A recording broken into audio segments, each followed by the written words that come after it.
فيديو اليوم غنعالجوا فيه بعض مظاهر التأثيرات الجزائرية العثمانية في الحياة الثقافية والاجتماعية في تطوان. كانت تطوان مقصد للتيارات الهجرية الفردية والجماعية، وعرفات هجرة من الجزائر على إثر الاحتلال الفرنسي. كتعتبر تطوان من بين المدن المغربية اللي عندها تاريخ دبلوماسي كيعبر على حقيقة الأدوار السياسية والدبلوماسية لهذه المدينة مع الدول المجاورة، خصوصا مع الجزائر العثمانية.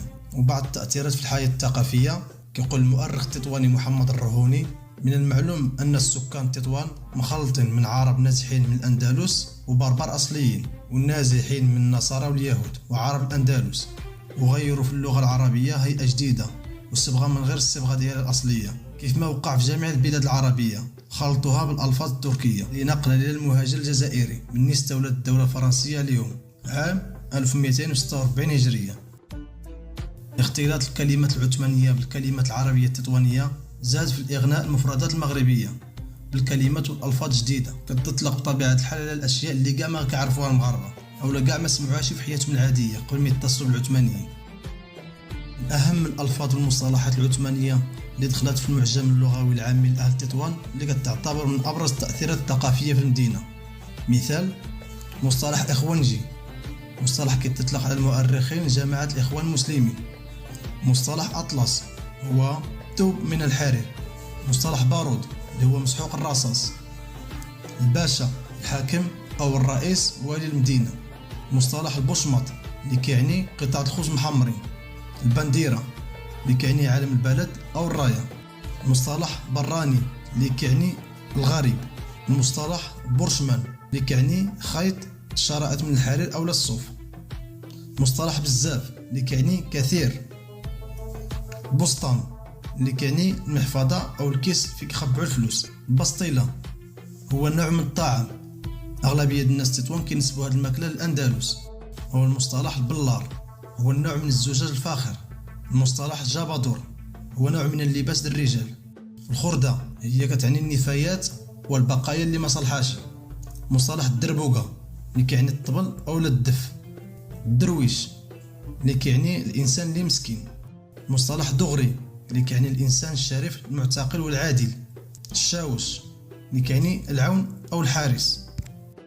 من ناحية الحياة الاجتماعية، من مظاهر التأثيرات العثمانية واللي كان للمهاجر الجزائري دور أساسي فيها هي التأثيرات في الحياة الاجتماعية في تطوان، واللي قاموا بترسيخ بعض العوائد في اللباس والأكل والشرب وبزاف المسائل.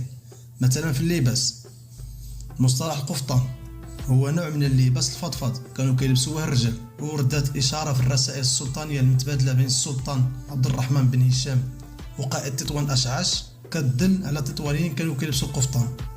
البدعية تستعمل اللباس البدعية والجبادور والسروال المطروز بالحرير على نطاق واسع في تطوان.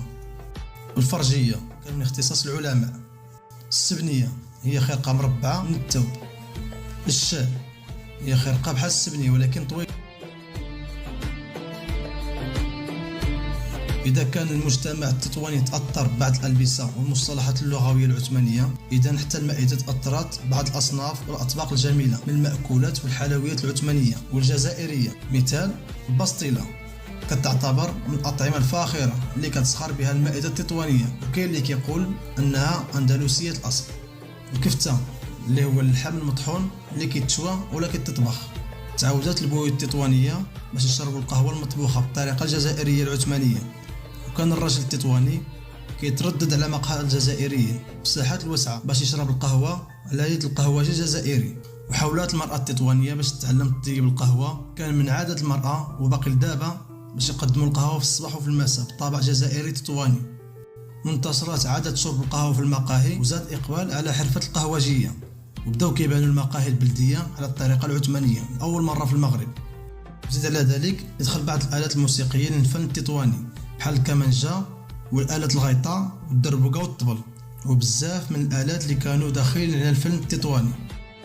وأصالة تطوان الثقافية والاجتماعية ما كانش نتاج حضارة تطوانية أو أندلسية محضة، كان تلاقح فكري وإثني عطى في الأخير مجتمع كالطبع الدينامية والارتقاء للأفضل. ويمكننا نعتبر التأثيرات العثمانية في مختلف المجالات الحضارية في تطوان من الأصول الحضارية اللي انتشرت في المدينة وفكروا بها أهل تطوان ومارسوها في حياتهم اليومية، وباقي لدابا كيمارسوها. كيرجع الفضل الكبير في الدخول ديالها والسيادة ديالها للمهاجرين الجزائريين، خاصة في القرن 19 ميلاديا، سواء كانوا من أصول عثمانية أو عربية.